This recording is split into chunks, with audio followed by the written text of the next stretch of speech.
소개를 해주실 줄 알았더니 갑작스럽게 그냥 이렇게 올라오면 되는군요. 원래는 이렇게 방금 소개받은 우리는 교회 박광민 목사입니다 이렇게 얘기를 해야 되는데 소개를 안 해주셔가지고 좀 당황했습니다. 당황했습니다. 여러 가지로 당황합니다. 지금 이제 법률가 라는 게 이렇게 사실은 이렇게 만나고 싶은 분들은 아닌데 뭔가 이렇게 저의 죄를 실토해야 될 것 같고 저의 잘못을 낱낱이 말해야 될 분들 앞에서 뭘 좀 할 수 있을까 이런 좀 긴장감이 듭니다.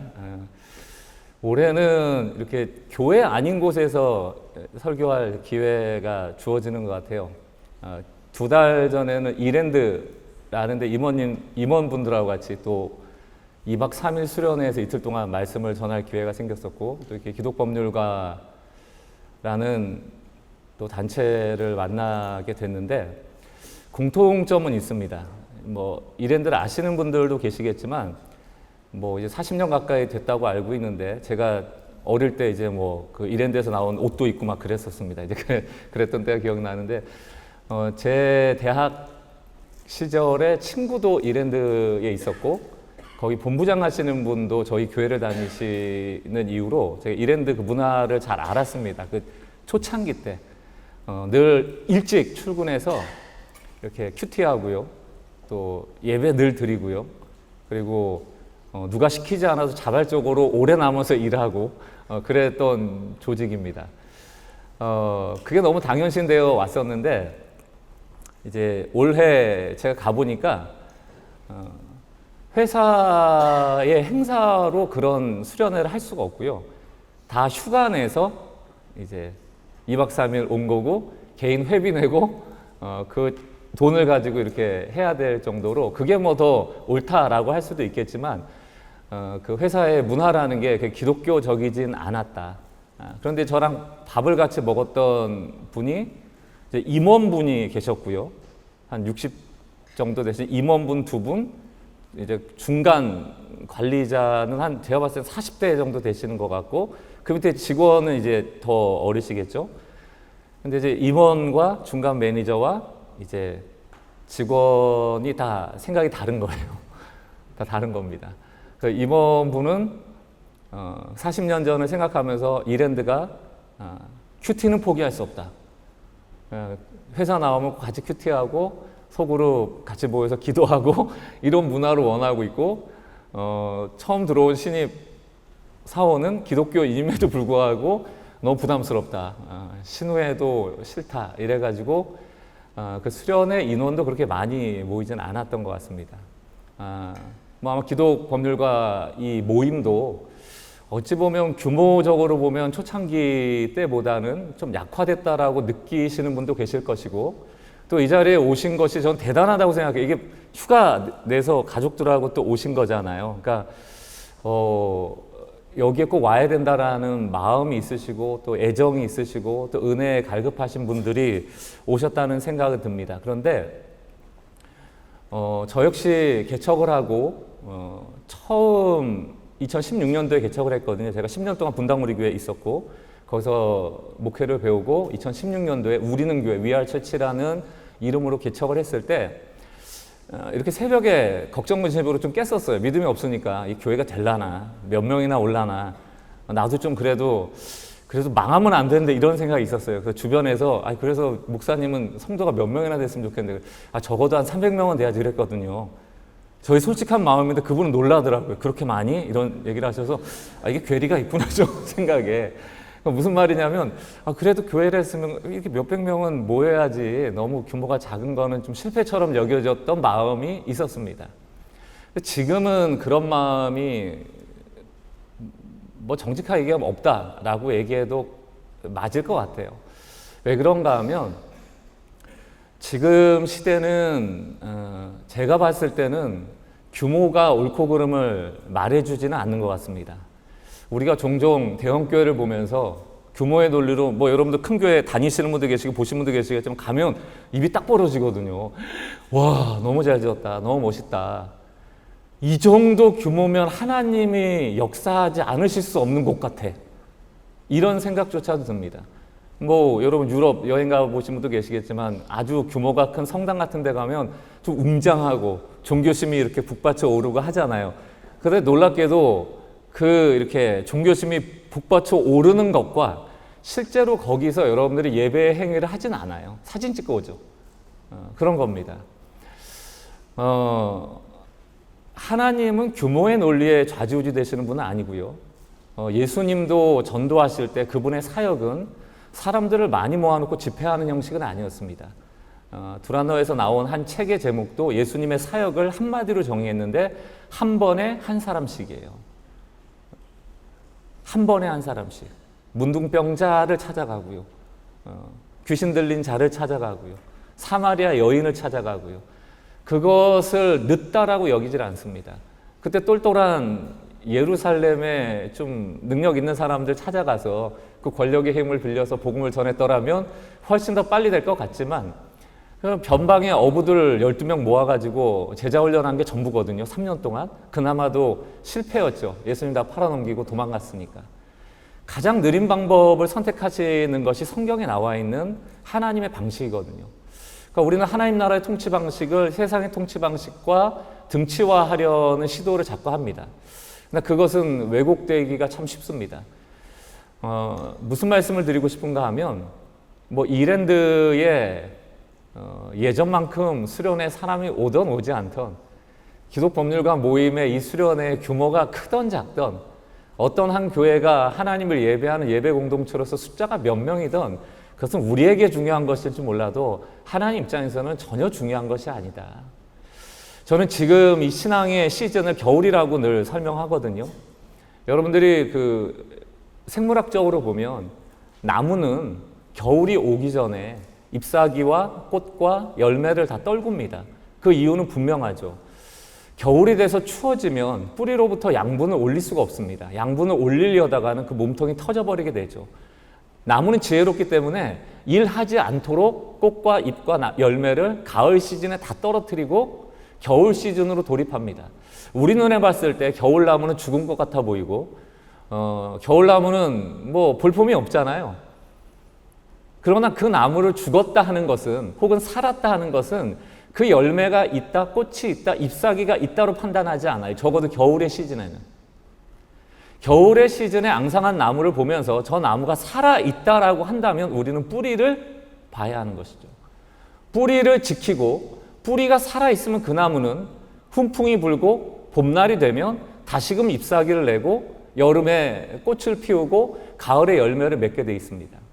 한국 교회는 뭐 기독교의 신앙 역시 종말을 향해 가는 측면에서 겨울이라고 하는 것을 부인할 수는 없을 겁니다. 그러나 우리가 앙상한 나뭇가지를 보면서 실망하여서 뿌리 지키기를 소홀히 하고 가짜 잎사귀 달고 가짜 꽃 달고 가짜 열매 달면서 우리 나무는 그래도 볼품 있어라고 여긴다면 우리의 신앙은 끊임없이 세상적인 신앙으로 나갈 수밖에 없을 겁니다. 실망할 이유도 없고요. 지금 겨울 시즌에 화려한 꽃이 떨어질 뿐이에요. 열매가 떨어질 뿐이고요. 잎사귀가 떨어질 뿐입니다. 지금 이 순간에 우리는 서로를 바라보며 우리의 신앙을 점검하며 우리의 신앙이 살아있는가를 논할 때 무엇이 기준이 되어져야 될 것인가? 너가 큰 교회 다니고 있어? 기독법률가 모임 몇 명이 나와서 이랜드 집회가 몇 명 모여서 너희네 교회 규모가 몇 명이야가 아니고 신앙의 본질이 우리에게 있는가? 이게 굉장히 중요한 질문이 되어야 됩니다. 저는 이제 분당우리 교회에서 11년 동안 사역을 했고요. 제가 처음에 교회 갔을 때가 2004년도였는데 그때가 4,000명이었습니다. 매년 1,000명 이상씩 새신자가 들어왔고요. 제가 2016년도에 10년 정도 있어서 개척을 하고 나올 때 주일학교까지 전체에는 2만 명이었습니다. 굉장히 큰 교회죠.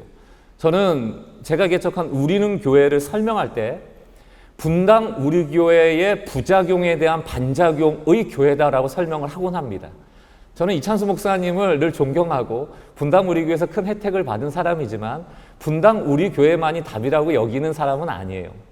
제가 대형교회를 경험하면서 개척할 때 반작용으로서 우리 교회는 이런 교회가 되고 싶다라. 그게 나는 하나님이 주신 마음이라고 생각을 합니다. 세 가지가 있었거든요. 첫 번째가 한국 교회는 너무 율법화되어 있다.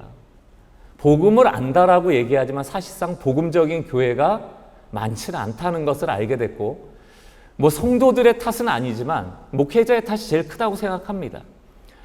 은혜를 얘기하지만 결과적으로는 너가 열심히 해야지 은혜 받을 수 있다라는 율법화된 논리, 그 이중 논리처럼 성도들에게 들려져서 도대체 은혜인가 아니면 내가 잘해야 되는가를 헷갈려하는 성도들이 부지길 수 있다는 걸 발견하면서 나는 내 목회의 시즌 동안, 그 하나님 주신 그 시간 동안 난 복음만 전하겠다라고 결정을 합니다. 그런 맥락에서 저는 한국교회 수많은 성도들이 제 눈에는 오복음 성도, 복음을 오해하고 있는 성도들이 많다. 로마서는 로마 교회를 향하여 사도 바울이 복음을 전한 서신서입니다. 이미 교회였고 이미 복음으로 구원받은 자들이 모였던 교회로서 존재했던 로마 교회에게 복음을 전한 거예요. 지금 이 시대에 복음을 들어야 될 곳이 어디인가? 누가 복음을 들어야 하는가의 1순위는 교회입니다. 과연 우리가 복음을 알고 있는가? 제 입장에서 겨울 시즌에 뿌리는, 그 나무를 생존시키는 뿌리는 저는 복음이에요. 여러분에게 복음이 있는가? 그 교회에 복음이 있는가? 저는 그래서 복음만 전해야겠다가 첫 번째. 두 번째는 복음은 그 공동체의 문화를 평등하게 만듭니다. 누구도 우리가 구원받은 자로서 누구에게 자랑할 수 없도록 하나님은 행위로서 구원을 주시지 않고 은혜로 우리를 구원하시죠. 그러므로 우리가 은혜로 구원받았음을 알 때 우리에게 주어지는 것은 평등입니다. 하이라키, 계급화 없애겠다. 저희는 지금도 직분이 없습니다. 교인들에게 봉사시키는 영역은 딱 두 가지예요. 주차, 이거 뭐 사고 나니까요. 두 번째는 주일학교. 아니 애들 누가 봐야죠. 다음 세대인데. 그 외에는 봉사의 영역을 강조하거나 강요하는 영역은 없습니다. 그럼에도 불구하고 소그룹 리더들도 있고요. 안내도 누군가는 보시고요. 뭐 누군가 다 일을 하고 계세요. 저는 그것이 복음의 빚진 자로서 자발적으로 섬기고자 하는 마음으로부터 발현된 거라고 늘 믿습니다. 그런 의미에서 저희 교회는 행복한 교회죠. 헌금을 많이 내는 유력한 사람도 없고요.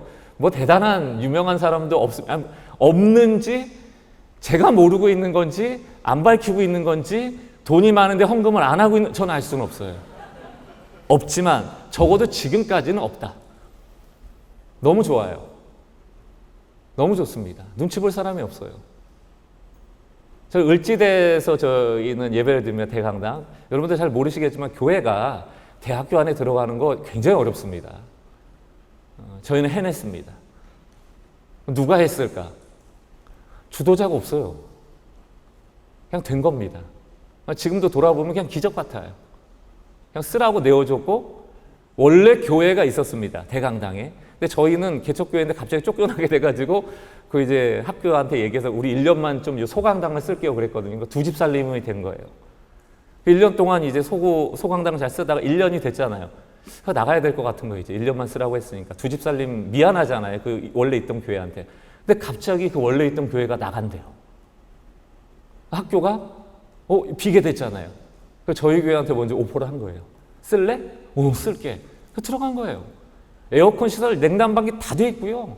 뭐 주일학교 공간 다 리모델링 돼 있고요. 저희는 몸만 쓱 들어간 거예요. 할렐루야 아닙니까? 주장할 게 없어요. 저희는 평등을 강조합니다. 오복음 성도를 복음 성도로 만들겠다. 계급화하지 않겠다. 마지막 세 번째가 신앙생활은 교회 생활이 아니다. 우리가 은연중에 신앙생활을 교회 생활로 축소시킨 것 우리는 풀어놓겠다. 다시금 세상으로 나가라. 잘 생각해 보면요, 우리가 예배하기 위해서 교회 안에 머무는 시간보다 하나님이 통치하시는 세상 속에서 살아가는 시간이 훨씬 많습니다. 아무리 대형 교회라도 우리가 그 공간에 머물러 있는 그 공간의 영역보다 하나님이 통치하시는 세상 속에서 살아가는 우리의 공간들이 훨씬 넓다는 것이죠. 근데 우리는 너무 교회가 소중해요. 기독교는 그리스도교지 교회교가 아니거든요. 교회 세우려고 모인 게 아닙니다. 예수의 몸된 교회가 예수의 몸으로서 존재할 때 귀한 것이 건물화되어지고 규모화되어지고 체제화되었을 때 그 생명력을 잃을 위험이 너무나도 큰 것이죠. 교회는 건물이 아니거든요. 그래서 저는 오복음 성도로 복음 성도로 계급화 없애겠다. 신앙생활을 세상 속에서 어떻게 그리스도인으로 살아갈 것인가에 더 우리는 마음 쏟겠다. 그래서 저는 이제 제 용어로 저희 교회는 이제 기체교회를 지향한다라고 합니다. 그래서 우리 성도들은 늘 불안해요. 목사님이 언제 기체처럼 사라지실까? 이 교회가 언제 기체처럼 사라질까? 왜냐하면 저희는 2년 계약하고 임대차 계약하고 쓰고 있거든요, 학교를. 올해가 이제 또 이제 2년 차예요. 그럼 이제 계약 안 해주면 어디로 갑니까? 저희 교인들이 제법 많거든요. 뭐 몰라요, 어떻게 될지. 뭐 대책이 없습니다. 건물 지을 생각은 없고 어디 뭐 갈 돈은 없고 어쨌든 뭐 어떻게 되겠죠, 이런 마음으로 있으니까 다 불안하죠. 지난주에 한 변호사님, 여기 좀 안 계신 것 같은데 변호사님이 등록을 하셨어요. 이름만 되면 아주 잘 아는 대형교회입니다. 왜 오셨냐? 우리는 엄청 불편한 교회고 뭐 가진 게 없고 이거 뭐 힘드실 텐데, 그분 얘기가 너무 좋은 교회인데 그 교회 너무 답답하대요. 그 목사님 설교 다 맞는 얘기인데 뭔가 답답하대요. 다 성경에 있는 얘기 같은데 내가 살아가는 세상과는 좀 괴리가 있는 것 같아요. 그래서 답답함 때문에 교회를 옮기게 됐대요. 그래서 제가 얘기를 드렸죠. 저희 교회는 어떠세요? 이렇게 물어보니까, 질문하니까 그분이 저희 교회는 불안하대요. 뭐가 없어서 불안하대요. 이렇게 교회가 되나? 이래도 되나? 특히 이제 이 법률가들 오시면은 더 그럴 겁니다. 어떤 변호사님 오자마자 저한테 교회 정관이 있습니까? 이렇게 물어보더라고요. 있죠. 있으니까 은행 가서 통장 만들었죠. 있습니다. 저는 독립교단이거든요. 독립교단에서 for example로 나와 있는 정관 딱 하나 갖고 있거든요. 은행용으로 하나 만든 겁니다. 그러니까 실상 없죠. 담임 목사가 뭐 독재를 거의 하고 있다시피 합니다. 너무 굳어지시는데 또 갑자기. 어쨌든. 그러니까 불안한 거죠. 이게 보니까. 그런데 어떻게 저희 교회에 등록을 하셨습니까? 했더니 그분의 그 이야기가 제 마음을 크게 울렸다. 그분 얘기가 답답한 것보단 불안한 게 낫대요.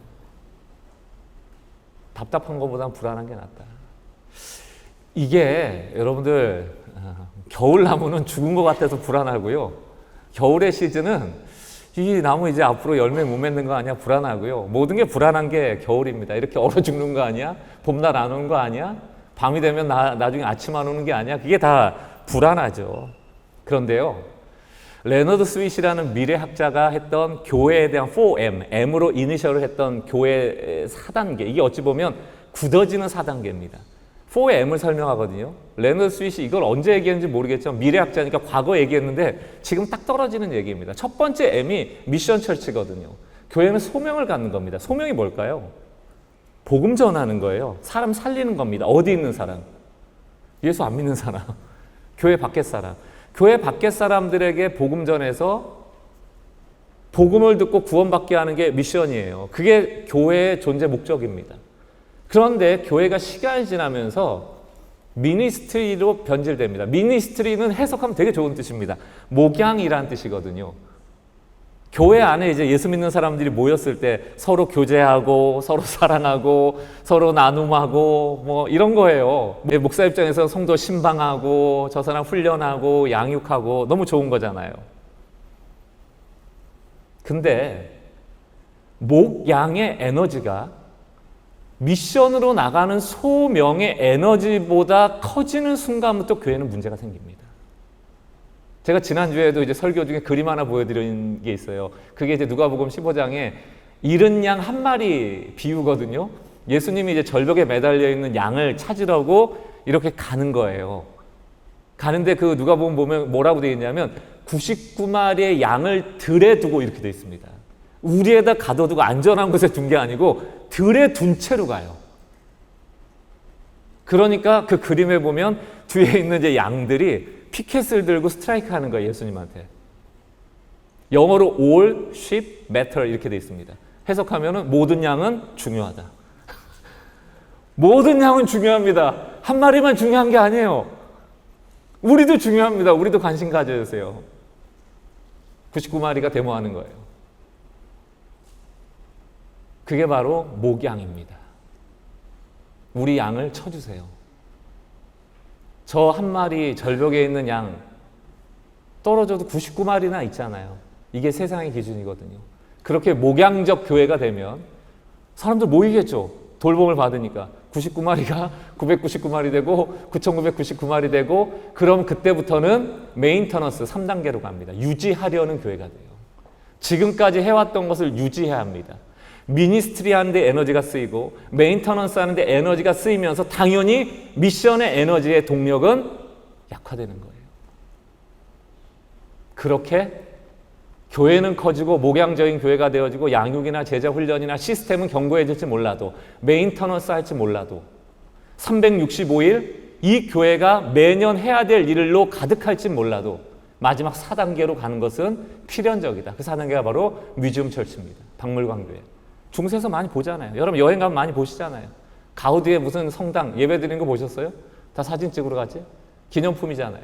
뮤지엄 안에는 미라가 있는 겁니다. 생명력이 떨어졌다는 얘기죠. 그게 제가 말하는 용어로는 솔리드 처치입니다. 고체교회. 고체화되는 거예요. 요즘 많이 나오고 있는 교회 관련된 용어 중에 하나가 바로 리퀴드 처치입니다. 액체교회화되자. 그러니까 좀 이 생명력을 다시 일으켜야 된다는 거예요. 굳어진 교회들이 다시금 좀 생명력을 갖고 야들야들 말랑말랑 해줘야 되는 거예요. 말랑말랑 해야지 어떻게 된다? 나간다는 거죠. 고체가 되면 못 움직이잖아요. 교회가 정형화돼 버리고 체계화되었으니까. 여러분의 신앙도 똑같아요. 우리가 고체화돼서 세상 사람들이 봤을 때 답답한 분들 되어버리면 누가 복음을 좋은 것으로 여기고 누가 신앙 생활을 하려고 도전을 받고 예수의 이야기를 들으러 오겠습니까? 여러분을 보고 누가 나도 저 사람처럼 예수의 이야기를 듣고 저 사람처럼 자유한 자가 돼야 되겠다고 생각을 하겠어요. 그럴 수 없는 게 지금 현실이고, 코로나 이후에는 뭐 기독교에 대한 이미지가 잘 아시다시피 너무나도 어려움을 당하고 있는 형편입니다. 한참 동안 이제 저도 고민을 했어요. 아까 전재중 변호사님하고 얘기를 하다가 이 주일날 누가 저한테 책을 보낸 거예요. 딱 봐도 2단 책 같은 거예요. 그래서 원래 이런 책 보면 잘 안 봐요. 저는 안 보는데 지하교회? 이거 뭐 중국이나 북한에 있는 그런 교회인가? 라고 봤더니 그런 교회를 포함하고 있지만 그런 얘기가 아니었습니다. 여기 오기 전에 설교 준비해야 되는데 설교 준비 못하고요. 이거 읽고 왔거든요. 제 가슴이 뛰었습니다. 저는 고체교회를 넘어서 액체교회를 지향하는 목사고, 액체교회를 뛰어넘어서 그 액체가 수증기화되어 기체교회가 되어지는 교회를 꿈꾸거든요. 왜냐하면 성도 한 사람 한 사람이 세상 가운데 더 잘 스며들어가고 더 흩어질 수 있도록 될 수만 있다면 우리는 더 분열돼야, 그러니까 분열이란 좋은 의미에서 소명을 위하여 분열돼야 된다. 예루살렘 교회도 안디옥 교회로 또 이방원으로 펼쳐져 가면서 복음이 전해지는 거거든요. 깨어짐은 아픔이지만 우린 깨어져야 복음이 전해지는 겁니다. 그런 의미에서 이 지하교회라는 게 뭐냐 하면 체제 밖의 교회예요. 아까 전에 전재중 변호사님 이거를 어떻게 딱 알아들으시고 저한테 비공식적 교회. 그러니까 우리는 공식적 교회라는 것은 이런 겁니다. 이렇게 오늘 다 예상하잖아. 이렇게 모임하면 뭐 합니까? 처음에 찬양하고, 그 다음에 뭐예요? 대표 기도하고, 설교 듣고 이후에 뭐 할까요? 기도하고, 흩어지면서 소그룹 나눔하고, something old죠. 굉장히 좀 올드한 거. 그러니까 이게 이미 우리가 공식화되어진 어떤 거 아닙니까? 그런데 이 저자가 루마니아가 공산화될 때 14년 동안 감옥에 들어가서 신앙을 지키다가 고문당한 사람이거든요. 감옥에 들어갔더니 찬양팀 없잖아요. 성경 없잖아요. 예배 시간 없잖아요. 십자가에 매달아 놓고 서로를 향하여 똥오줌 싸게 하는 고문을 하는 그 비인격적이고 야만적인 감옥 안에서 과연 우리의 신앙이 지켜질 수 있나? 복음을 전한다는 소명이 우리에게 그 주변 그 감옥에 갇혀 있는 죄수들과 나눠질 수 있나? 이 사람이 그걸 해낸 겁니다.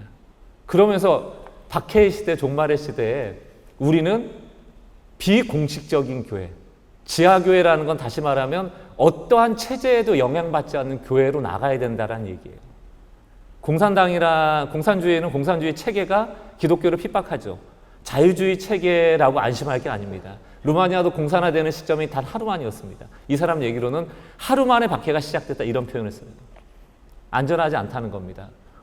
우리의 시대에 박해가 오지 말라는 법이 있습니까? 우리의 신앙의 기준은 얼마나 복받는가, 때로는 뭐 얼마나 우리가 사회적으로 영향력을 갖는가, 우리가 얼마나 성공적인 목회를 하는가, 이런 것도 있겠지만 제가 이 책을 보면서 이 종말론을 사는 우리를 향하여 새로운 기준이 필요하구나. 그 기준은 나에게 닥쳐오는 박해 가운데도 우리는 신앙을 지킬 만한가? 우리는 그럴 수 있는가? 그 앞에 우리가 우리의 신앙을 점검해야 되는 것이죠. 제가 우리 임원들 만났거든요. 이 강의 때문에 만나서 밥도 사주고 막 좋은 얘기 많이 해주셨어요. 근데 이 수련회 가서 이런 얘기 해도 되나요? 이거 너무 또 공개적으로 이분들을 이렇게 근데 제가 느끼기에는 이번 수련회 때 좀 잃어버린 사명감을 고취시켜달라 뭐 이런 맥락이었던 것 같아요. 근데 쭉 1시간 동안 밥 먹어서 들어보니까 너무나도 사명감이 투철하신 분들인 거예요, 이분들은. 근데 여기에 오신 분들 이 시간을 내서 애들 데리고 왔으면은 그런 분들은 아니세요? 여러분들은 박해 가운데도 이길 만한 믿음을 가진 사람이 아닐까 감히 생각해 보는데 너무 착하신 거예요. 그 마음도 너무 순수하고 변호사로서 세상에서 성공할 건지 좀 약자들을 향하여 어떻게 갈 건지 갈등도 많고 고민도 많고 얼마나 또 돈만 따지고 성공만 따지는 변호사도 있겠어요. 목사도 똑같거든요. 돈 따지고 성공 따지는 목사도 왜 없겠습니까? 여러분이나 저나 공통점이 있습니다. 소명직이에요. 개인적으로만 잘 돼야 되는 사람들이 아니고 남을 잘 되게 하는 복음의 방향성을 가진 소명직이거든요. 근데 하나님께서 저에게 주신 마음은 뭐냐면 소명을 갖는 것도 좋고 두 주먹 쥐고 우리 다시 한번 해보자 이것도 너무 좋은데 지금 이 시즌에는 다시 한번 우리에게 가장 신앙의 핵심인 소명의 근간이 되어지는 본질 그걸 갖고 있는가를 좀 살필 필요가 있겠다라는 마음을 주셔서 제가 제일 잘하는 설교는 복음 설교입니다. 그 복음에 대해서 여러분과 함께 나누면서 조금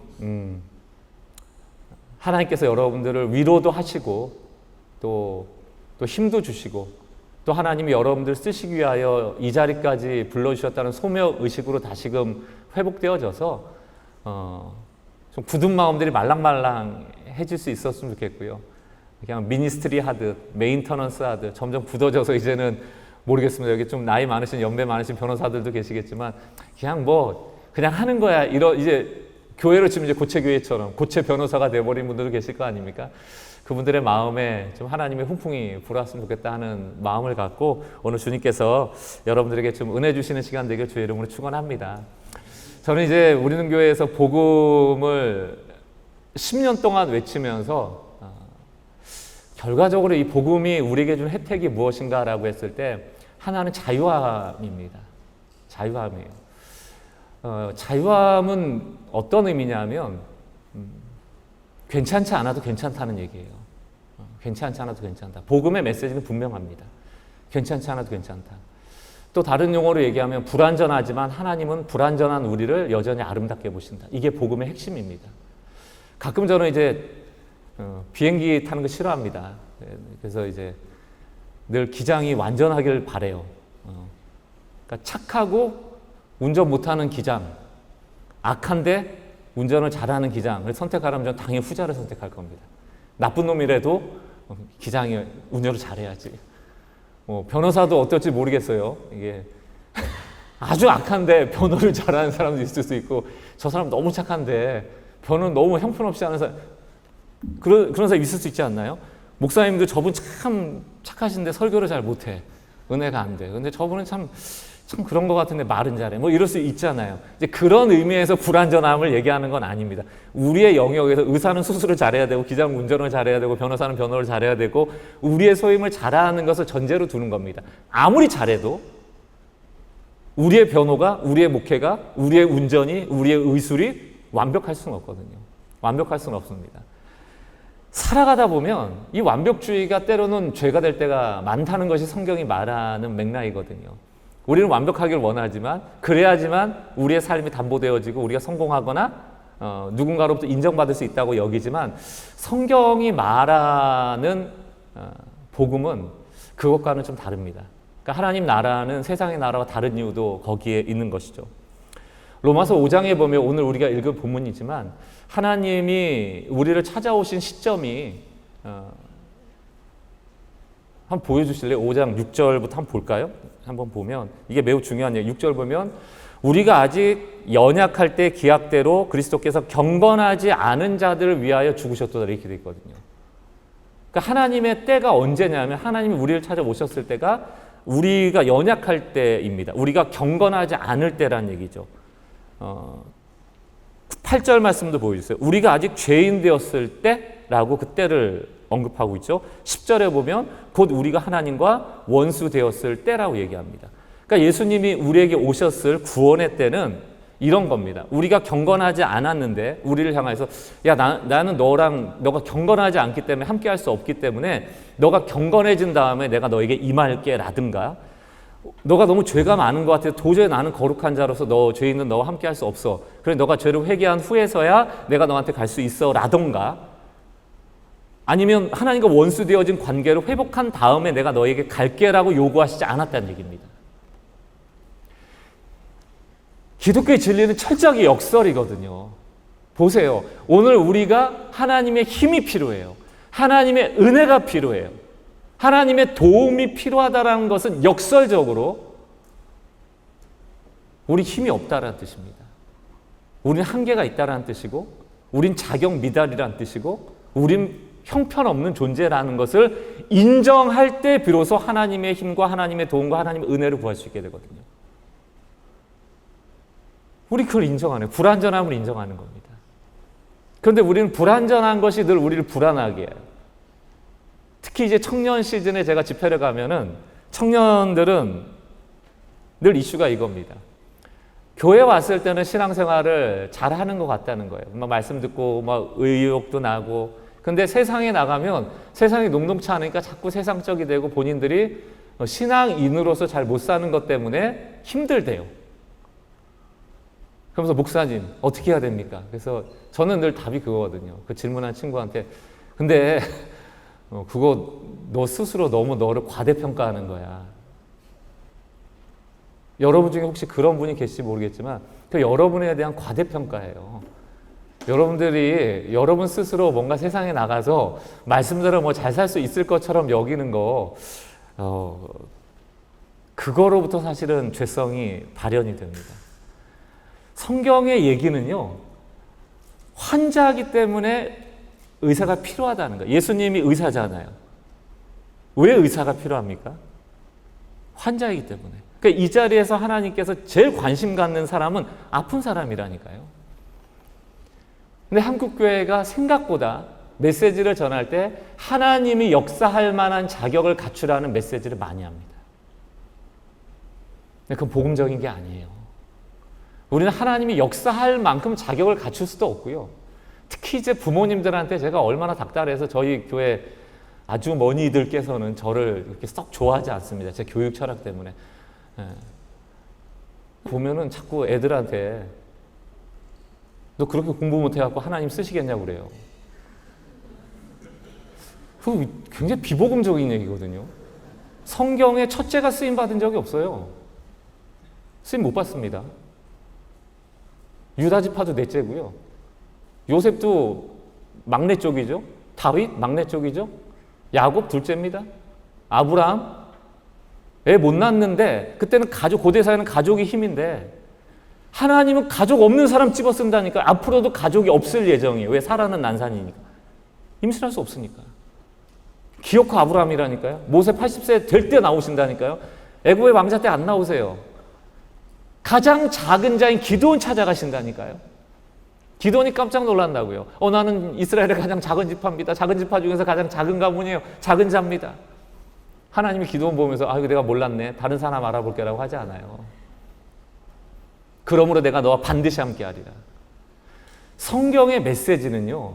자격 없는 자를 쓰십니다. 왜 그런 줄 아세요? 하나님은 하나님의 영광을 뺏기질 않거든요. 자격을 갖추고 능력이 있으면 무언가 이루어낼 때 그 영광을 자기가 차지합니다. 하나님은 절대로 뺏기질 않아요. 오늘 다 읽지 못하지만 그래서 여러분들 오늘 읽을 수 있나요? 신명기 말씀 있구나. 예, 신명기 말씀 한번 보세요. 신명기 말씀 쭉 넘어갑니다. 예, 신명기 오늘 어쨌든 원고대로는 못 하게 됐어요. 앞에 이미 서두가 다 끝났기 때문에 모르겠어요. 아무데나 가는 겁니다 지금. 예. 신명기 7장 6절 7절을 보세요. 있나요 혹시? 예. 너는 여호와 내 하나님의 성민이라. 내 하나님 여호와께서 지상 만민 중에서 너를 자기 기업 백성으로 택하셨나니. 택한 이유가 뭡니까? 7절. 여호와께서 너희를 기뻐하시고 너희를 택하심은 너희가 다른 민족보다 수요가 많기 때문이 아니라 오히려 너는 작기 때문이다. 왜 애굽을 선택하지 않고 이스라엘입니까? 애굽을 선택해서 애굽이 많은 민족을 점령했더라면 애굽은 힘으로 점령했다 얘기하겠죠. 이 구약의 개념을 사도 바울이 그대로 가져온 게 고린도전서 1장 26절이에요. 형제들아 너희의 부르심을 보라. 하나님 왜 우리를 먼저 구원하셨는가? 왜 이 소명의 자리에 두셨는가? 그것은 우리가 자격을 갖췄기 때문이 아니라는 얘기를 하는 겁니다. 육체를 따라 지혜로운 자가 많지 않고 능한 자가 많지 않고 문번 좋은 자가 많지 않다. 27절. 그러나 하나님께서 세상에 미련한 것들을 택하사 지혜 있는 자들을 부끄럽게 하려 하시고 세상에 약한 것들을 택하사 강한 것을 부끄럽게 하려 하시며 하나님께 세상에 천한 것들 우리예요. 멸시받는 것들 우리예요. 무능한 자들 없는 것들 우리입니다. 그런 자들 택하셔서 있는 것들을 폐하려 하십니다. 내가 연약할수록 더 귀히 여기신다니까요. 하나님은 나의 강점으로만 일하시는 게 아닙니다. 어찌 보면 그 약함이 하나님의 손에 들려질 때 쓰여지게 되고 우리는 오롯이 하나님께 영광 돌리게 되는 것이죠. 그러니까 아이들 뭐 공부 못하는 거 뭐라 할 게 하나도 없어요. 엄마 아빠 닮은 거지 뭐 누구 탓을 합니까? 저희는 첫째는 머리가 똘똘해요. 공부를 안 해요. 둘째는 보면 공부 머리가 없어. 하고 열심히 해요. 둘째한테 얘기를 합니다. 너는 공부 열심히 안 해도 돼. 딴 거 잘할 텐데. 전 진짜 자유하거든요. 하나님이 딴 머리를 주셨겠지. 첫째한테. 니는 좀 공부 좀 해야 돼. 얘기합니다. 너무 걱정할 거 없습니다. 공부를 하는 게 언제부터 죄송합니다. 서울대 갑자기 또 출신들 계실까 봐.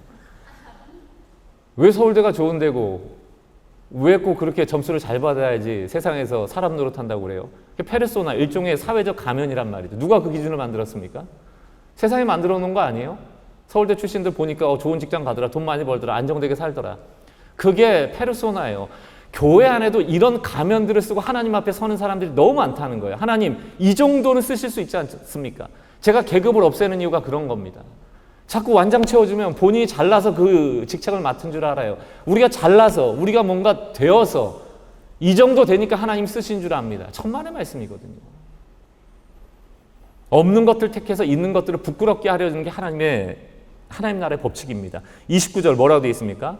이렇게 하시는 이유는 그 어떤 육체도 이 땅의 그 어떤 누구도 하나님의 영광을 뺏지 못하게 하는 거예요.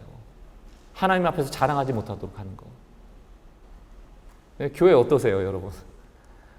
자랑 천지 아주 못 살겠어요. 그래서 저희는 아예 자랑할 싹을 다 끊어놓습니다. 저희 교인들은 자랑할 게 없어요. 올해는 순장이라고 장자 붙여놨더니 컴플레인이 왔어요. 목사님, 저희 교회는 장자가 너무 불편하대요. 이름 바꿔달라고. 올해부터 헬퍼예요. 돕는 자. 그게 딱 어울려요. 소그룹 하는데 뭐 그렇게 대단합니까? 소그룹 하는 게 뭐예요? 설교 듣고 나서 집사님 오늘 설교 때 하나님 주신 마음이 뭐예요? 그거 물어보면 되잖아요. 들으면 되잖아요. 5명이 다 듣고 끝나면 되잖아요. 기도하고. 뭐가 필요해요?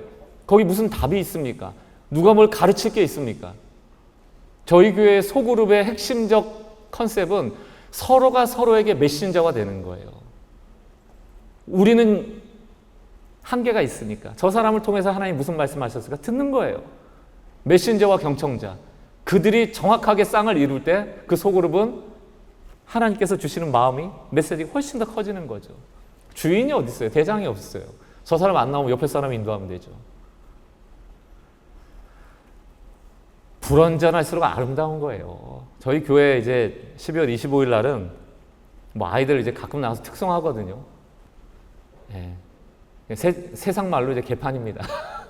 왜냐하면 일단 제가 담임 목사로서 우리 주일학교 그 목사님들한테 강요하지 않지만 딱 하나 강요하는 거는 애들 오와 열을 맞추게 하지 마라. 이게 이제 유일한 오더입니다. 그리고 그 찬양곡 선정되면은 애들한테 알려주고 그 25일 당일날도 오는 아이들 다 올려보내거든요. 연습 따위는 필요 없다. 그러면 이제 5, 6, 7세 이런 애들 와서 하잖아요. 그럼 뭐 연습 안 했으니까 잘하겠어요? 뭐 지멋대로 하고 어떤 애는 울고 멍하니 있고 뭐 딴 데 보고 뭐 마이크 잡고 뭐라 그러고 뭐 난리예요. 난리입니다. 그럼 성도들이 그거 보면서 실망이야 이래요? 아이들한테 완벽한 화음을 요구하고 완벽한 율동을 요구하면서 완벽한 율동과 화음에 감동받으려고 애들 공연시키는 겁니까?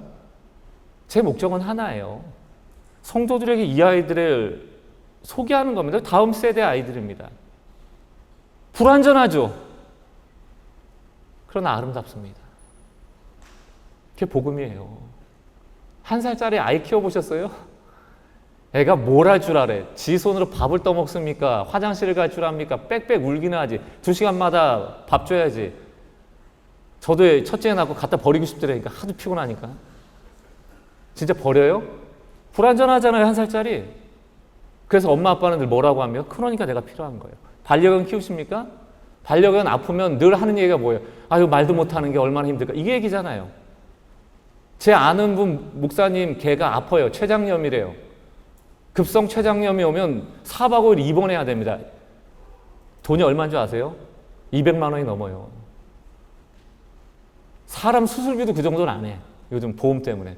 200만 원 내야죠. 사료 제일 좋은 거 먹여야 돼요. 주사 맨날 놔줘야 돼. 약, 당뇨약. 버려요? 안 버리죠. 이전보다 더 아낍니다. 여러분, 하나님이 우리 그렇게 보신다고 봐야 돼요. 우리는 여기서 1등 해야지 하나님 은혜 주실 것 같죠? 여기서 말씀 전하는 저한테 하나님 제일 관심 많으실 것 같으세요? 저는 그렇게 생각 안 합니다. 찬양 인도하는 찬양 인도자들 너무 아름답게 찬양해 주셨지만 이분들이 가장 헌신이 많은 분이기 때문에 오늘 하나님께 가장 은혜 받을 만한 자격이 있는 자들인가? 그렇지 않습니다. 어쩌면 오늘 이 자리에 정말 힘든 마음으로 나오셔서 찬양 한마디 못하고 기도 한마디 할 수 없는 그 마음으로 오신 분, 깨어지고 무너진 마음으로 오신 분들에 대하여 하나님이 훨씬 더 관심 가질 수 있어요. 저는 성경을 통하여 발견한 하나님은 철저하게 약한 자의 하나님입니다. 강한 자는 하나님을 필요로 하지 않아요. 하나님은 약한 자의 하나님이시다. 그래서 우리는 그 자격 없고 공로 없는 자를 찾아오시는 하나님을 사랑이시다라고 말하는 거죠. 여러분, 하나님이 사랑이시다라는 것은 하나님이 사랑이 많다는 뜻이 아니라고 저는 늘 얘기합니다. 하나님이 사랑이시라는 뜻은 그냥 하나님은 존재 자체가 사랑이시므로 우리를 사랑하지 않을 수 없는 분이라는 뜻이에요. 하나님이 여러분을 사랑하는 이유가 여러분에게 있지 않다는 뜻입니다. 여러분이 하나님께 사랑받고 있다면 그 사랑의 유일한 근거는 하나님이 사랑이시기 때문인 거예요. 이걸 믿는 게 복음입니다. 그러나 여전히 우리는 사랑받기 위하여 하나님께 무엇을 해야 될지에 목마르고 있다면 우린 복음을 제대로 이해하지 못한 거예요. 우리가 죄인 되었을 때, 우리가 경건하지 않을 때 우리를 위하여 죽으신 하나님, 그 아들 아끼지 않는 하나님의 사랑은 오늘도 여전하다. 여러분들 구원하신 후에 여러분들이 죄 안 지을 거라고 생각하신 게 아닙니다. 탕자가 떠나간 후 아버지께 돌아올 때 탕자에게 각서 쓰라고 얘기하지 않아요. 저는 감히 그 탕자가 다시 그 재산을 가지고 떠났다 돌아와도 그 아버지는 받아주신 것이 바로 아가페의 사랑이라고 믿습니다. 근데 우리는 불안하죠. 각서 써. 탕자 붙잡으라고. 한 번은 용서하지만 두 번째는 국물도 없어. 다시는 안 그럴 거지?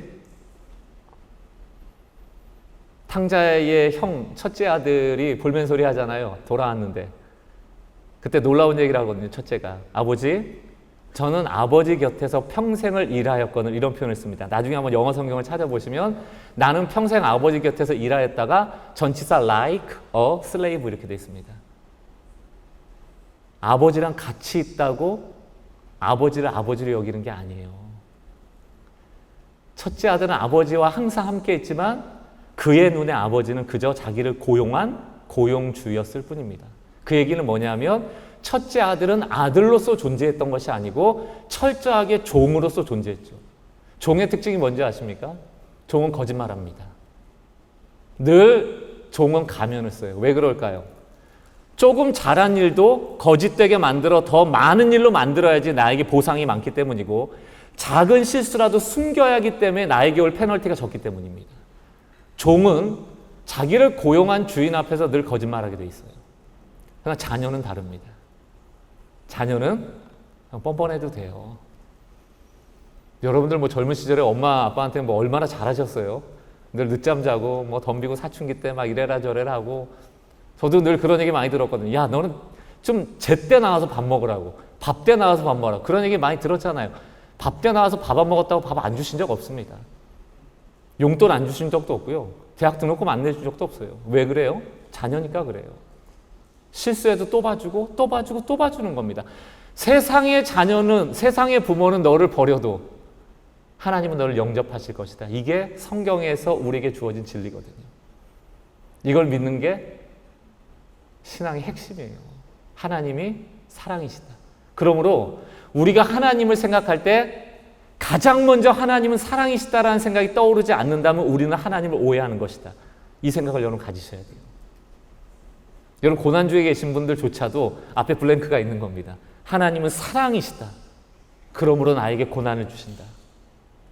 하나님은 사랑이시다는 우리 신학의 그냥 디폴트예요. 빠질 수 없단 말입니다. 그 사랑은 여전하시다. 아가서에 보면 어떤 말씀이 나옵니까? 거무나 아름답다. 솔로몬이 그 당시 이스라엘의 강대국의 왕 아닙니까? 근데 그 솔로몬이 사랑했던 여인이 술람미 여인이라고만 표현되어 있어요. 그 여인은 포도원에서 포도 따는 포도원직입니다. 얼마나 햇볕에 그을렀는지 그 얼굴이 계달의 장막 같다. 다시 말하면 동물의 가죽으로 만들어 놓은 텐트. 그 햇볕을 받고 비를 맞으면 얼마나 새카매지겠어요. 색깔이 바랬을 거 아닙니까? 그 얼굴빛이 계달의 장막 같다고 표현했어요. 이뻐요, 안 이뻐요? 볼품이 있어요, 없어요? 없잖아요.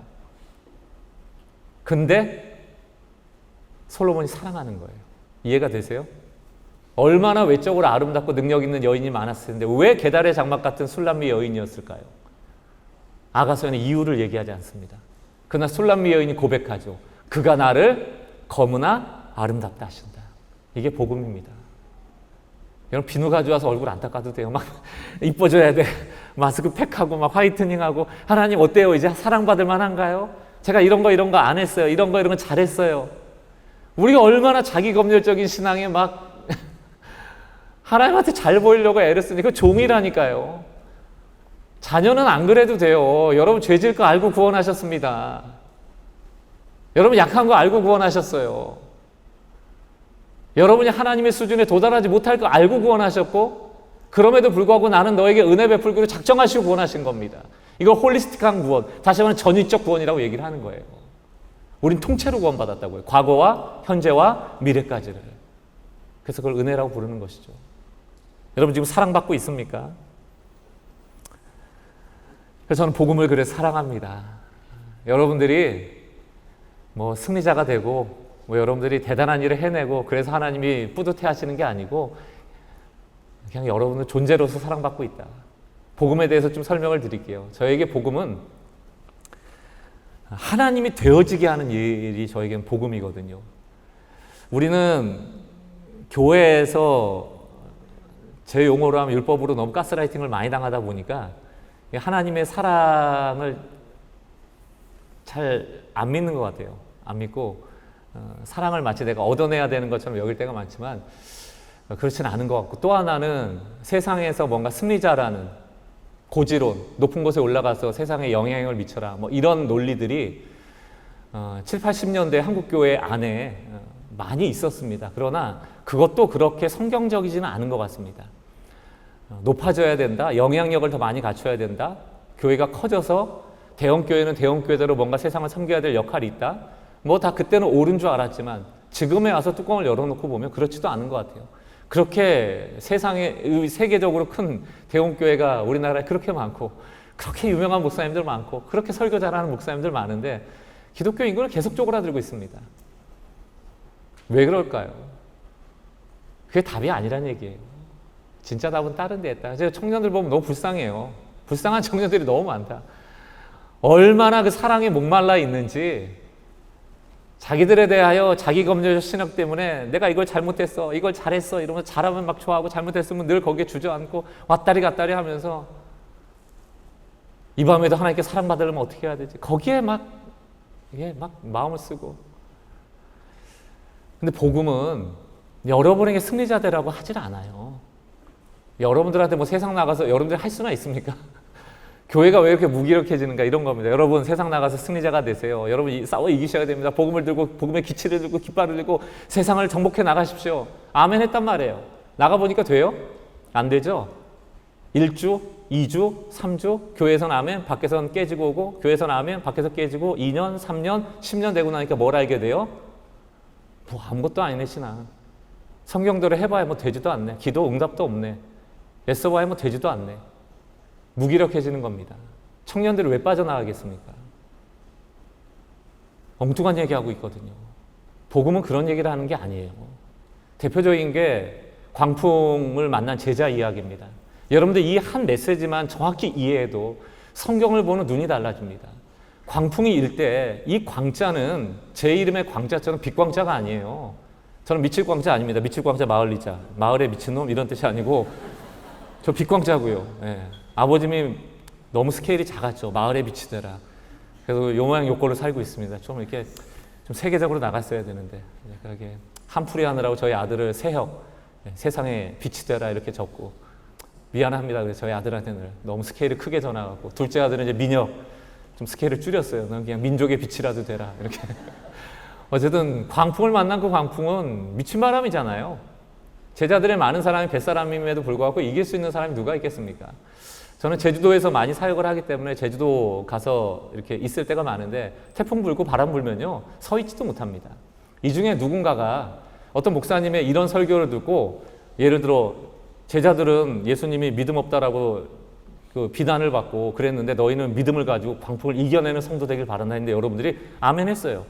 그럼 해보시라고요, 여러분. 제주도 앞바다에 태풍 불 때 방파제 앞에 서가지고 내가 예수의 이름으로 이길 거다라고 한번 해보세요. 우리 다음날 못 만나는 거예요. 신문에서나 만나겠지. 기독법률가 협회 뭐 수련회 중 박 목사 광풍을 이기라고 선동하여 믿음이라고 여겼던 한 집사가 태풍 앞에 맞서다 돌아가신 뭐 이런 거 나오겠죠. 누가 이깁니까? 못 이기죠. 예수님 깨우거든. 예수님 우리가 광풍으로 죽게 되었습니다. 근데 예수님이 믿음이 적은 자에 왜 죽겠다고 하느냐? 너 죽지 않으라고 얘기할 때 그 믿음이 작다라는 뜻은 광풍을 이기지 못했다는 뜻이 아니에요. 여러분을 탓하려고 하는 게 아닙니다. 여러분의 능력을 키우라는 뜻이 아니고요. 너희는 광풍을 이길 수 있다는 뜻도 아니에요. 무슨 뜻일까요? 너희끼리 있으면 죽지. 내가 있잖아. 예수가 있잖아. 나를 바라보라는 얘기입니다. 나를 믿으라는 얘기입니다. 그 광풍을 누가 잠재웁니까? 예수님이 잠재우죠. 예수님이 잠재웠지만 예수님만 삽니까? 배 안에 있는 사람이 다 살죠. 예수님이 갑자기 너희 믿음 없었으니까 다 뛰어내려 죽어 이렇게 하고 승리자인 예수님만 혼자 배 위에 있어요? 아니죠. 다 같이 살죠. 그래서 기쁜 소식인 거예요. 나는 광풍에 죽을 수밖에 없는데 예수님 때문에 내가 사는 거예요. 원래는 난 어떻게 돼야 돼요? 죽어야죠. 왜? 나는 광풍을 이길 수 없으니까. 누가 잠재운 겁니까? 예수가 잠재운 거예요. 십자가 똑같은 얘기입니다. 내가 죽어야죠. 우리가 어둠을 이길 수 있어요? 우리가 죄를 이길 수 있어요? 못 이기잖아요. 누가 이겨버린 거예요? 예수가 이긴 거죠. 대신 누가 산 겁니까? 우리가 산 거예요. 성경이 다 그런 얘기입니다. 다윗과 골리앗? 다윗이 골리앗 이긴 다음에 자기의 승리입니까? 내가 이겼답니까? 아니죠. 이스라엘의 민족의 승리죠.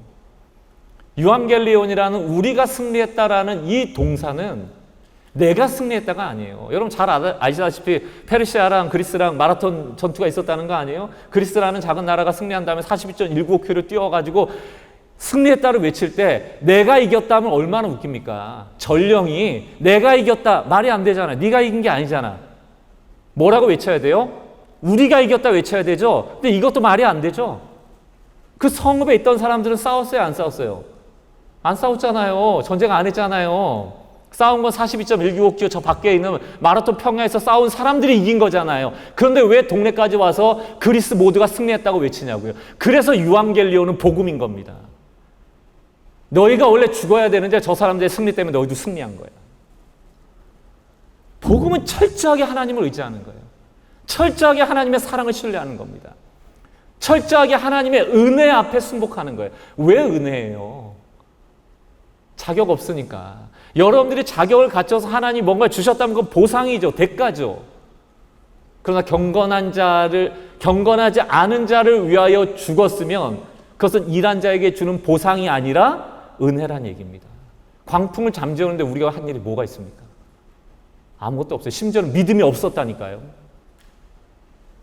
우리가 믿음 자랑 많이 하잖아요. 광풍을 잠재울 때 예수님이 그들의 믿음을 보고 했습니까? 믿음이 없었다니까요. 6월절에 피 바른 문설주를 보고 죽음의 사자들이 떠나갈 때도 마찬가지입니다. 피를 발랐을 때 그 책에 성경책에 자세히 나와 있지는 않지만 다 믿음으로 발랐냐고요. 피를 바른 다음에 그 방 안에 있는 사람들이 진짜로 안 죽을 거라고 다 믿었냐고요. 아닐걸요. 어떤 사람은 그냥 바르고 믿져야 본전이니까 바르고 아들 산다니까 바르고 반신반의하면 바르고 발라놓고도 그 안에서는 아들이 죽을까 울고불고 난리친 사람들이 있었을 겁니다. 새벽에 되고 아침에 동이 텄을 때 이스라엘의 그 누구도 장자가 죽질 않아요. 왜 그럴까요? 피 때문입니다. 예수 때문이에요. 은혜입니다. 사랑이죠. 우리에게 근거가 있질 않아요. 우리는 신앙에서 우리에게 근거를 찾으려다 실패하는 겁니다. 그래서 저는 저희 교인들한테 믿음 자랑하지 말라고 얘기해요. 믿음이 무슨 자랑이에요. 믿음도 하나님이 은혜로 우리에게 주신 것이고 믿음이 주어진 것이지 우리에게는 아무것도 아니다. 제가 돕는 손이라는 그림 종종 보여드리거든요. 혹시 그림 있나요? 에밀라누. 이게 뭐 에밀라누라는 프랑스 화가인데 저는 이 백그라운드의 이야기는 모릅니다만 그냥 딱 봐도 알죠. 할아버지가 뱃사람이야. 30-40년 동안 노를 저었어. 소녀 딸이 왔나 봐요. 노의 손을 얹고 있어요. 손을 얹고 있는 손녀딸의 손, 그게 믿음이에요. 저 배 누가 모는 겁니까? 배가 움직인다면 누가 저 노를 젓는 거예요? 할아버지가 젓는 거죠. 근데 저 철딱서니 없는 애가 뭐라고 하겠어요? 배가 가면 할아버지 내가 젓고 있어. 내가 배를 움직이고 있어.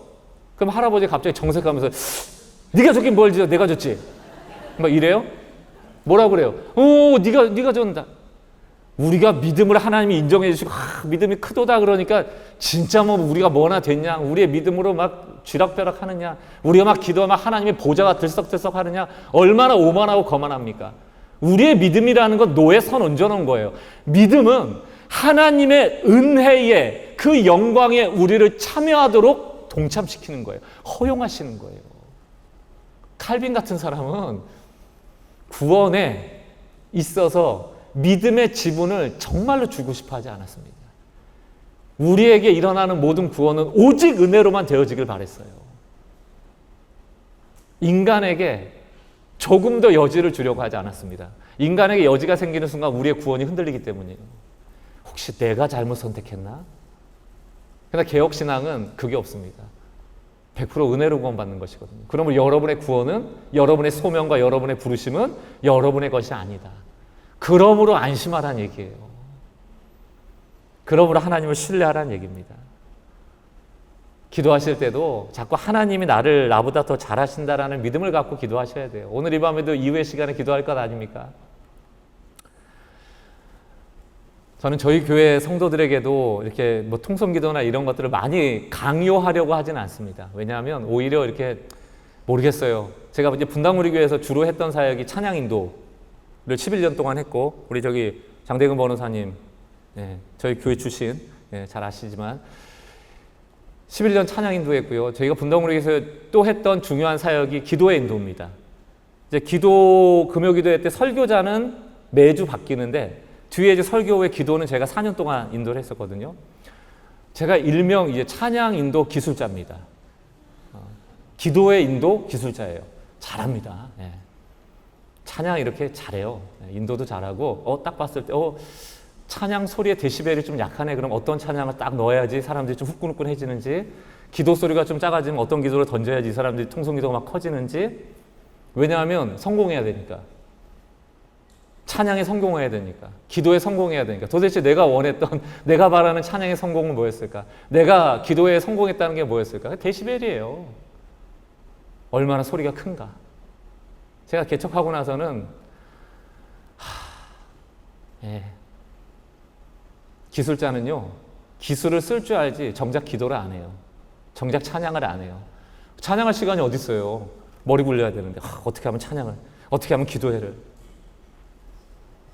제가 살자고 개척한다면 내가 찬양할 거야. 내가 기도할 거야. 기도회도 우리 성도들은 알아요. 저 목사님이 기도하려고 기도회 만들었다는 걸. 저희 뭐 기도회는 아무것도 안 하거든요. 설교하고 그냥 알아서 기도하다 가는 거예요. 찬양할 사람 찬양하고, 뭐 기도할 사람 기도하고. 제가 인도하는 게 거의 없습니다. 한 번 정도 기도 제목 던져놓고 40분 그냥 따로 기도하거든요. 왜 그렇게 하는가 하면 우리가 다 하나님 만날 수 있습니다. 각자. 다 하나님을 만나지. 제가 이렇게 기도 인도회 하다 보니까 인도하는 사람이 말이 제일 많아요.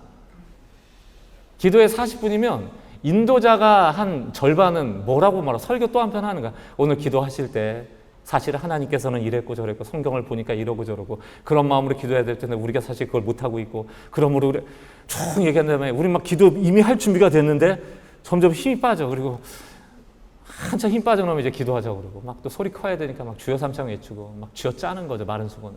좀 그렇게 안 해도 얼마든지 기도 잘할 수 있거든요. 무슨 얘기를 드리고 싶은가 하면 조금 그냥 진실하게 하나님 앞에 나가는 기도가 더 좋은 것 같아요. 그리고 저는 이 문구를 좋아하거든요. 하나님께서 여러분에게 단 한 가지의 선택권을 이 시간 주신다면 기꺼이 나는 그 선택권을 다시금 하나님께 드릴 것이다. 그러니까 어찌 보면 여러분의 기도의 제목은 여러분에겐 좋은 것일 수 있을지 모르지만 그 좋은 게 과연 하나님께도 좋은 것인가를 한 번쯤 물어봐야 돼요. 이게 존 비비어 목사님이 쓴 무엇이 선한가라는 책입니다. 그 영어 제목이 Good or God이거든요. Good. 여러분의 기도 제목은 다 내가 좋은 것이잖아요. 나에게 좋은 것이잖아요. 되거나 이루어지면 좋은 것인데 과연 여러분에게 구신 그것이 God, 하나님께도 좋은 것이냐. 하나님이 여러분에게 간 좋은 분이시라는 얘기를 하고 있는 겁니다. 근데 우리는 자꾸 하나님께 구하는 일에는 익숙해지고 하나님을 안 구해요. 하나님을 구하는 것은 답답한 일로 여깁니다. 안 보이잖아요. 그러나 하나님을 구하는 기도가 너무너무 중요합니다. 하나님을 구해야 돼요. 내 인생 가운데 하나님 찾아오시길. 이게 이제 내일 우리가 함께 나눠야 될 또 주제이기도 합니다. 사랑하는 기도 법률가 이 모임에 오신 성도 여러분들 다 오늘 사실은 이렇게 앞에 서두를 잘못 꺼내가지고 교회 얘기하다가 이렇게까지 왔는데 여러분에게는 어떻게 좀 메시지가 다가가는지 모르겠습니다. 제가 전하고 싶었던 메시지는 세 가지였어요. 하나님 사랑이시라는 거. 하나님 사랑이시라는 거. 사랑받는 근거가 여러분에게 있지 않다는 걸 꼭 기억하시고 여러분을 검지만 아름답다라고 여기시는 하나님의 사랑을 신뢰하셔야 돼요. 여러분 쥐어짜내가지고 퍼포먼스 내려고 하고 막 어떻게 하면 막 이 변호사들 쥐어짜고 세상을 밝게 만들까? 글쎄요. 그렇게 여러분들이 세상에 소망이 될 만큼 대단한 존재는 아닐 겁니다. 그런 마음을 가지실 필요도 없고요. 이만큼 써주시는 것만 해도 너무 감사한 일이죠. 감사한 일이고 겸손하게 여러분의 역할을 잘 감내하시면 되는 것이지 시편 131편인가요? 내가 여호와 앞에서 큰 일을 도모하지 않겠습니다. 젖된 아이가 엄마 품에 있듯 나는 그 엄마 품에서 평안합니다. 저는 그 말씀 너무 좋아하거든요. 젖된 아이가 왜 엄마 품에 있습니까? 젖먹이 아이는 엄마 품에 있죠. 젖이 목적이니까. 그러니까 젖된 아이가 엄마 품에 있다라는 것은 가장 평화로운 모습이에요. 저는 오늘 이 자리에 다시 막 소명 막 이렇게 이것도 모르겠어요. 지금 기도에 또 인도하시는 분들은 지금 거기 소명 기도 제목 적어놨는데 어쩌지? 저 목사님 얘기 듣고 나니까 이거 빼야 되나 막 엄청 갈등이 되실 텐데 소명도 기도해야 됩니다만 그 주체가 나는 아니라는 얘기예요. 하나님의 부르심에 대한 신뢰. 그렇게 부족한 자임을 알고 부르셨다는 것을 인정하라는 얘기입니다. 저 같은 목사도 자격 없는데 부르셨잖아요. 그래서 마음 편하거든요. 저는 저대로 할 거고 저만큼만 할 거고 저만큼 하지 않기를 원하시고 큰 일을 하기 원하신다면 하나님이 나타나 주셔야 돼요. 저는 그걸 믿습니다. 저는 그래서 하나님 안 나타나시면 난 안 할 겁니다라고 작심하고 제 목회 철학은 하나님의 뒷모습을 쫓아가는 목회자가 되겠습니다로 정했습니다. 절대로 저는 제가 기획하고 비전을 얘기하고 하나님 끌어들여서 하나님 이거 같이 한번 해봅시다 라는 기도 안 하기로 작정했습니다. 제 목회 철학은 의도 빼기거든요. 제가 하고 싶은 일 없습니다. 하나님이 하고 싶은 일 있으면 저를 부르시고 저를 부르실 때는 제가 능력이 없사오니 할 만한 사람 붙여주시고 할 만한 재정 붙여주시고 할 만한 장소 다 알려주셔야 됩니다. 그래서 을지대 간 거예요. 저대로 내버려도 못 가니까. 별별 방법 써서 다 간 거 아닙니까? 너무 편해요. 여러분들의 능력 의존하지 않아요. 하나님은 의존 안 합니다. 여러분의 그거 믿음 거 하나님 의존 안 해요. 안 믿어도 광풍 다 제해 주실 그런 분이시더라고요. 사랑이시다. 하나님 은혜로우시다. 은혜는 대가가 아니에요. 보상이 아니에요. 세 번째가 하나님의 아버지시라는 얘기를 드리고 싶었습니다. 첫째 아들이 너무 많아요. 신앙인들 중에서. 하나님 옆에서 소명을 가지고 일한다고 하지만 아버지라고 느끼지를 못해요. 첫째 아들이 나는 아버지 곁에서 평생 노예처럼 일했습니다라고 얘기할 때 하나님이 그 아버지가 그 아들한테 뭐라고 얘기하는지를 나중에 한번 찾아보십시오. 이렇게 되어 있습니다. 아들아라고 표현하잖아요. 테크논이라는 표현은 정말 애정어린 표현이거든요. 얘야 라고 하면서 내 것이 다 너의 것이거든 이렇게 얘기합니다.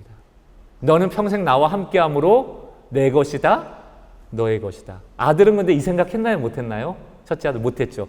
아버지께 받아내기 위해서는 충성돼야 돼. 열심히 일해야 돼. 쉬지 말고 최선을 다해야지 아버지께서 나에게 뭔가를 주실 거야 라고 여겼지만 아버지는 그 아들을 바라보면서 무슨 생각을 하셨어요? 내게 다 너 거야. 나의 자원이 다 너의 자원이야. 너가 필요하면 난 모든 걸 내줄 수 있어. 우리 하나님의 자녀라고요. 얻어내지 않아도 돼요. 아버지의 자원이 우리의 자원으로 있습니다. 하나님 필요하시다면 그 아들을 아끼지 않는 하나님이 무엇을 아끼시겠어요? 가장 좋은 거 주시는 것이죠. 오늘 하나님이 살아계심을 신뢰함으로 좀 마음의 위로를 얻기를 받으시고요. 하나님이 은혜 주십니다. 여러분의 믿음에 의존하지 않으신다. 그러므로 작은 믿음이라도 겨자씨만한 믿음이라도 하나님이 쓰시겠다면 쓰시는 겁니다. 또 하나 아버지께 효도하세요. 주인에게 충성하는 게 아니고 성경에서 일꾼이라는 것은 아버지께 효도하는 겁니다. 우리를 일꾼으로 부르지 않으세요. 하나님은 우리를 자녀로 부르셨습니다. 이 자녀의식이 분명할 때 이 안에서 효자 효녀가 나오는 거예요. 하나님 우리에게 일을 요구하셔서 우리 여러 만들어 놓고 막 노동력 착취해가지고 세상을 바꾸고 이런 거 원하시는 분이 아닙니다. 하나님 사랑이시잖아요. 사랑이 더 커지길 원하시는 거지. 이 하나님에 대한 이해를 가지고 여러분의 신앙의 뿌리가 이것임을 알고 과연 나는 지금 하나님은 사랑이라고 믿고 있나? 하나님의 은혜가 나 가운데 함께 있음을 내가 신뢰하고 있나? 또 하나님이 내 아버지심으로 하나님의 자원이 나의 자원임을 신뢰하고 있는가? 여러분 의존하지 않습니다. 하나님. 그러므로 좀 편하게 여러분을 들이시면 하나님이 약한 분들은 약함을 강하게 만드셔서 쓰시기도 하시고 오히려 그 약함이 하나님의 강점으로 드러나 사용하시기도 하시고 여러분에게 주신 달란트와 은사는 또 은사대로 쓰실 겁니다. 여러분을 내어놓기만 하면 돼요. 그런 마음 가지고 2박 3일의 수련의 여정 가운데 새롭게 하나님을 만나시는 귀한 밤 되길 주의 이름으로 축원합니다.